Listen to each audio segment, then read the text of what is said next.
بسم اللہ الرحمن الرحیم۔ سورہ الماعون۔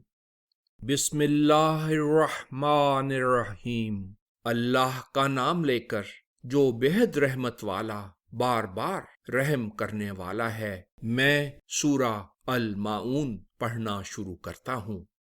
کیا تم نے اس شخص کی حالت پر غور کیا جس نے جزا و سزا کی تکذیب کی ہے؟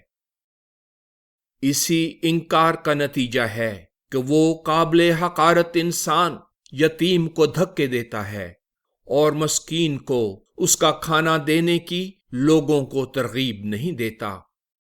نیز ان نمازیوں کے لیے ہلاکت ہے جو اپنی نماز سے غافل ہیں، جو دکھاوا کرتے ہیں اور چھوٹی بڑی بھلائیاں کرنے سے روکتے ہیں۔